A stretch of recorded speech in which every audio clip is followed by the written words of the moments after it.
السلام علیکم۔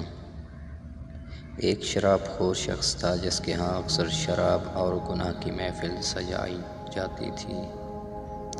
ایک دن اس نے اپنے دوستوں کو شراب خوری اور لہو و لعب کے لیے دعوت دی اور اپنے غلام کو 4 درہم دیے تاکہ وہ بازار سے کچھ کھانے پینے کا سامان خرید لائے۔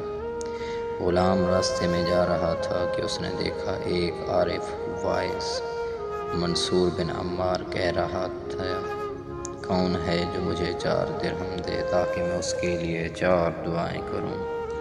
غلام نے سوچا ان گناہ گاروں کے لیے طعام و شراب خریدنے سے بہتر ہے کہ یہ 4 درہم اس واعظ کو دے دوں تاکہ میرے حق میں 4 دعائیں کر دے۔ یہ سوچ کر اس نے وہ 4 درہم واعظ کو دیے اور کہا، میرے حق میں 4 دعائیں کر دو۔ اس واعظ نے سوال کیا، تمہاری دعائیں کون سی ہیں؟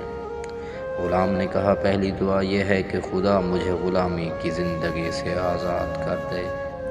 دوسری دعا یہ ہے کہ میرے مالک کو توبہ کی توفیق دے۔ تیسری دعا یہ ہے کہ یہ 4 درہم مجھے واپس مل جائیں۔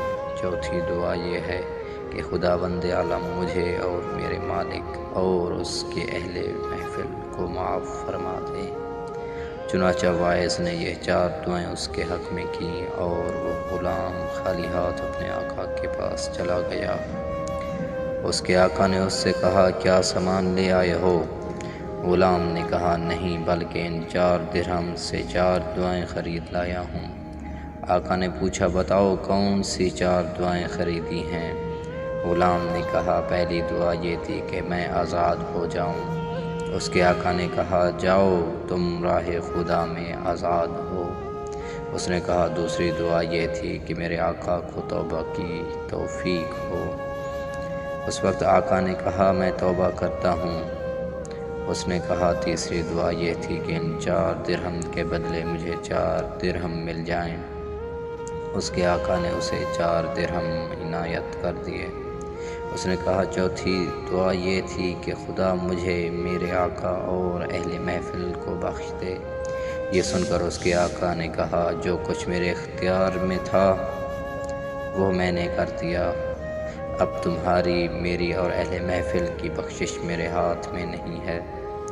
چنانچہ اسی رات اس نے خواب میں دیکھا کہ ہاتف غیبی کی آواز آئی، اے میرے بندے، تو نے اپنے فقر و ناداری کے باوجود اپنے وظیفے پر عمل کیا، کیا ہم اپنی بے انتہا کرم کے باوجود اپنے وظیفے پر عمل نہ کریں؟ ہم نے تجھے، تیرے غلام اور تمام اہل محفل کو بخش دیا ہے۔ یوں ایک شراب خور نے توبہ کی اور اس کی توبہ قبول ہوئی۔ والسلام علیکم ورحمۃ اللہ وبرکاتہ۔